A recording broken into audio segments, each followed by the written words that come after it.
This channel does not promote any violent, harmful, or illegal activities. All content provided by this channel is meant for an educational purpose only. Cancer Healer Center, a new beginning. এই মুহূর্তে যে খবরে নজর রাখতেই হচ্ছে টিভি9 বাংলা লাগাতার খবর দেখানোয় অবশেষে নড়ে চড়ে বসলো প্রশাসন। লাগাতার খবরের চাপ, 3 গুন্ডা সিভিক ভলেন্টিয়ারকে ক্লোজ করলো পুলিশ। এই মুহূর্তের বড় আপডেট আপনাদের জানিয়ে রাখি, 3 গুন্ডা সিভিক ভলেন্টিয়ারকে পুলিশ ক্লোজ করলো। কথা বলবো আমাদের সঙ্গে মালদা থেকে আমাদের সহকর্মী সুব্রতোষ রয়েছেন আমাদের সঙ্গে। সুব্রতোষ, সংক্রমণের মতন যে দাদাগিরি রোগ ছড়িয়ে পড়েছে জেলা থেকে রাজ্য জুড়ে, এই 3 জন সিভিক ভলেন্টিয়ারকে ক্লোজ করলে কি সেই রোগ আটকানো যাবে?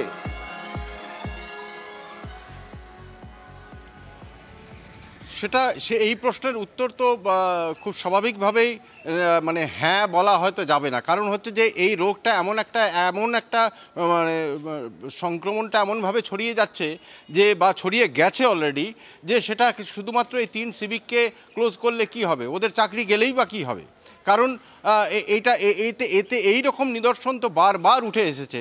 এদের ঔদ্ধত্য কোন জায়গায়, যে তারা নিয়মিতভাবে দাপটের সাথে টাকা চায়, তোলাবাজি করে, না দিলে মারধর করে এবং তুলে নিয়ে গিয়ে ঘরের মধ্যে নিয়ে গিয়ে মারধর করছে। এখন বিষয়টা হচ্ছে, আর ওদেরকে এই 3 সিভিককে যে জায়গায় দায়িত্ব দিয়েছে, যে কথাটা একটু আগেও তোমাকে বলছিলাম, যে সেটা খুব গুরুত্বপূর্ণ নাকা চেকিং পয়েন্ট, যেখানে পুলিশের থাকার কথা, সেখানে সিভিককে দিয়ে হওয়ার কথা নয়। সেটা একেবারে বিহার এবং বাংলার সীমানা, যেখানে বারবার এই অভিযোগ করছে শাসক দল থেকে শুরু করে প্রত্যেকেই, যে বিহার থেকে নাকি অস্ত্র আসছে এখানে।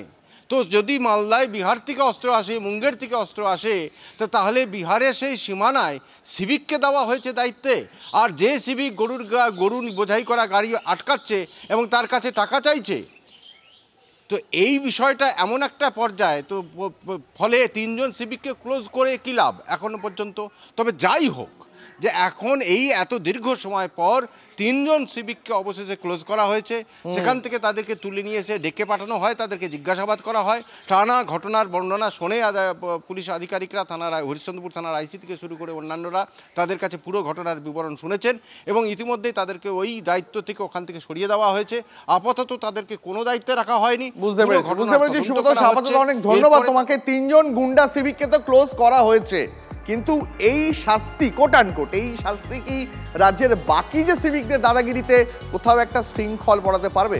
আমাদের নজর থাকবে সেদিকে। প্রেস কর্নারে এই হাফ আপাতত এখানেই শেষ করছি।